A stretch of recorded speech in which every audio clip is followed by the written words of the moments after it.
আসসালামু আলাইকুম এভরিওয়ান। পদ্মার আড়ালে সবাইকে স্বাগতম। যে যেখান থেকে দেশ ও দেশের বাইরে আমার ভিডিওটা দেখছেন, আশা করি আলহামদুলিল্লাহ আপনারাও ভালো আছেন। আলহামদুলিল্লাহ আমরাও ভালো আছি। বাচ্চারা অনেক দিন ধরে বারবিকিউ বানানোর জন্য বলতেছে কিভাবে আমি চিকেনগুলোকে মেরিনেট করি। প্রথমে আমি কয়লাগুলোকে রেডি করে নিচ্ছি, যেহেতু অনেক দিন ধরে স্টোরে পড়া ছিল। এখন ভালো রোদে দিয়ে দিচ্ছি পুরা দিনের জন্য, যেন গরম হয়ে যায় ওগুলা। সেই সাথে আমি চিকেনগুলোকে ধুয়ে ভালো করে পরিষ্কার করে কেটে নিয়েছি, একদম ছুরি দিয়ে এভাবে যেখানে মোটা মোটা মাংস থাকে যে সেইগুলোকে আমি ছুরি দিয়ে কেটে নিয়েছি, যেন ভিতরে লবণ মশলা সব ঢুকতে পারে। কেটে আমি ভালো করে লবণ আর লেবু দিয়ে মেখে নিয়েছিলাম ঘন্টা দুয়েকের জন্য অফ ক্যামেরায়।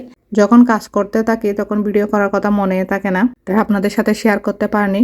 বারবিকিউ চিকেনগুলো ম্যারিনেট করার জন্য আমি আগে মশলাগুলো রেডি করে নিচ্ছি। যার যতটুকু পরিমাণ অতটুকু নেবেন, যেহেতু আমি 3টা মুরগি নিয়েছি, প্রায় 1800 গ্রামের করে একটা। এখানে আমি প্রথমে টক দইটা দিয়ে দিচ্ছি 3 চামচ করে, সাথে দিচ্ছি মরিচের গুঁড়া যারা স্পাইসি পছন্দ করেন একটু বেশি দিবেন। আমি এখানে কুমিল্লার মরিচের গুঁড়াটা ইউজ করতেছি একটু ঝালের জন্য।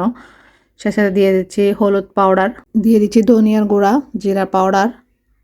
সে সাথে আমি এখানে বারবিকিউ মশলা যে প্যাকেট রেডিমেড পাওয়া যায় রাঁধুনির, ওটা থেকে অল্প করে ইউজ করব 2-3 চামচ মতো।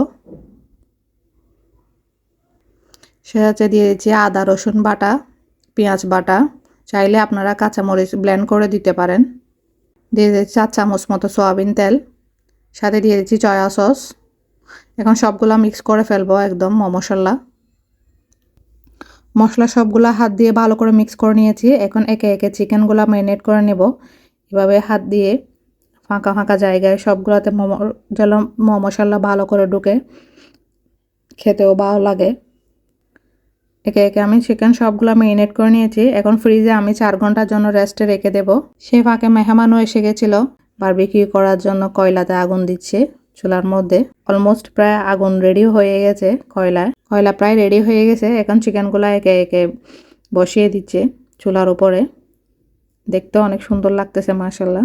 আমার বাচ্চারা তো অনেক এক্সাইটেড, ভাইয়া আসছে, ভাবি আসছে, সে সাথে ভাতিজিকে নিয়ে বারবিকিউ বানাচ্ছে, অনেক খুশি। সে সাথে মেহেদির প্রোগ্রামও চলতেছে ওদিকে, কেউ কেউ বসে বসে মেহেদি দিচ্ছে। কথা বলতে বলতে চিকেন প্রায় এক সাইড হয়ে আসছে, এখন উল্টা দেওয়া হয়েছে। দেওয়ার পর মাশাআল্লাহ দেখতে অনেক সুন্দর লাগতেছে। প্রায় রেডি হয়ে আসছে আরেক পিঠ হয়ে গেলে। একে একে বারবিকিউ চিকেন সবগুলো রেডি করে নিব আমি। কাঁচবন থেকে আমি বাটার নান, গার্লিক নান, পরোটা অর্ডার করেছিল বাগিনা, সেই সাথে বরখানি চিকেনের সাথে খাওয়ার জন্য। আমি আপনাদের সাথে টেবিলে দেখাচ্ছি। চিকেন মাশাআল্লাহ দেখতে অনেক সুন্দর লাগতেছে। সবাই একসাথে টেবিলে খেতে বসে গেছি গরম গরম। বারবিকিউ সবাই একসাথে করে বসে খেতে অনেক মজা, ভালো লাগে এবং আনন্দও হয়। একা একা ভালো লাগে না, পরিবারের সবাইকে নিয়ে একসাথে খেতে অনেক ভালো লাগে। তো টেবিলে সব খাবার রেডি হয়ে গেছে মাশাআল্লাহ। এখন আমরা সবাই খেতে বসেও গেছি। আমার ছেলে রিভিউ দিচ্ছে কে কিরকম হয়েছে, ওর ভাইয়া বানাইছে, ও বলতেছে অনেক মজা হয়েছে, তাড়াতাড়ি সবাই খেয়ে নাও। তো আজকের ব্লগটা এ পর্যন্ত আপনাদের সাথে শেয়ার করলাম। যদি ভালো লাগে বেশি বেশি শেয়ার করবেন এবং সাবস্ক্রাইব করবেন।